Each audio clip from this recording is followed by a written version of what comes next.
So guys, for today's video na naman tayo.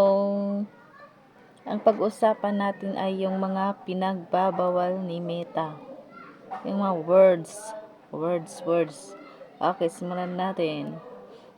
Okay. Una, profanity o yung mga bastos na salita. Yun guys, kailangan natin iwasan yung mga bastos na salita. Yun lang guys. Pangalawa, mga salita na naglalaman ng maling grammar o punctuation. Yan guys, kailangan din natin iwasan ng mga yun para hindi tayo magka violation o issue.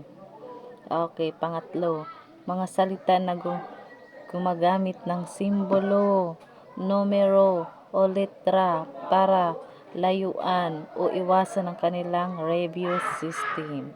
Yun guys, bawal pala yung may numero. Yung mga number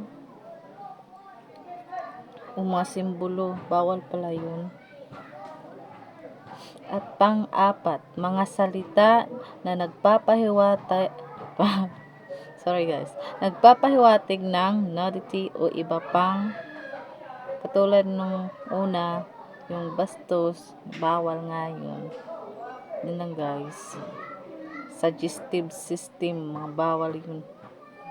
Pang-lima, hate speech, credible threats o direct attacks.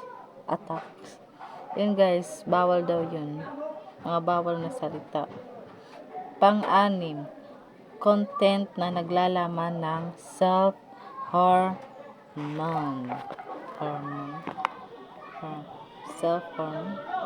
Okay, panlas, mga faking profile, bawal pala yun guys.